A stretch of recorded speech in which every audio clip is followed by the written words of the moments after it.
Hello, नमस्कार. YouTube चॅनलमध्ये तुमचं खूप खूप स्वागत करते मी. तर बराच वेळ झाला होता आणि माझे कामं पण संपूर्ण आपटलेले होते. कारण की मी संपूर्ण पटापट कामं केले होते. कारण की दीदीला शाळेत जायचं होतं. त्याच्यामुळे मग मी लवकरच कामं आज केलेले होते आणि माझा स्वयंपाक पण इकडे बाकी होता. मग स्वयंपाक मला करायचं होतं, शेपूची भाजी करायची होती. मग शेपूची भाजी मी करण्यासाठी पटकन घेतली आणि त्याच्यामध्ये मग तेल, जिरं, लसूण आणि मिरची टाकलेली होती शेपूची भाजीला. मग शेपूची भाजी मी धुवून याच्यामध्ये टाकली. मग चांगले पलटून घेतली, त्याला असं खालून वरून पलटवली ना चांगली हे होते भाजी. मग त्याच्यामध्ये मग मी डाळ पण टाकली होती.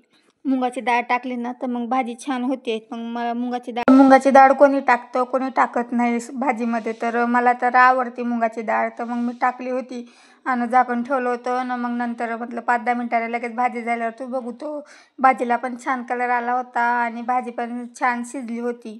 झाली होती भाजी पण मस्त. मग इकडे मी लगेच चपात्याला कणिक मोडायला घेतलं होतं. मग इकडे मी लगेच मोडलं होतं. इकडं कणिक मोडली होती लगेच चपात्यासाठी आणि लगेच मग तिकडे मला चपात्या पण करायच्या होत्या, अजून बाकी होते चपात्या करण्यासाठी. इकडं पण मी असं छान उंडा असं भिजवून घेतला होता आणि तिकडे लगेच मग चपात्याला लागायचं होतं. कारण की दीदीला शाळेत डबा द्यायचा होता. त्याच्यामुळे मग मी लवकरच स्वयंपाक पण करून घेतला आणि मग चपाती टाकली होती तव्यावरती. पण चपाती पण छान झाली होती. मग चपातीवर टाकलं होतं तेल टाकलं चपातीवर की छान चपाती पण नरम होते आणि नाही तेल नाही टाकलं की मग कडकच असते चपाती.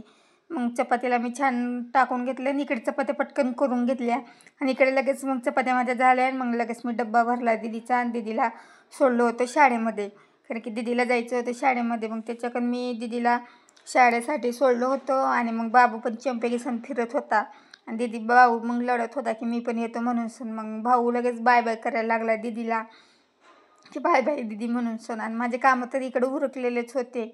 बघू शकता की माझे कामं पण संपूर्ण असे झालेले होते. मग फ्रीजवरती मग मी कप वगैरे पण ठेवला होता काही, कारण की कप खाली ठेवले ना ते लेकरं मग कप फोडून टाकतात. त्याच्यामुळं मग मी फ्रीजवरच कप ठेवते. तर मी पण आताच घेतले होते कप. तर कपवाला पण आला होता आणि कप मला मग मी घेतले 6 100 रुपयाला 6 कप घेतले होते.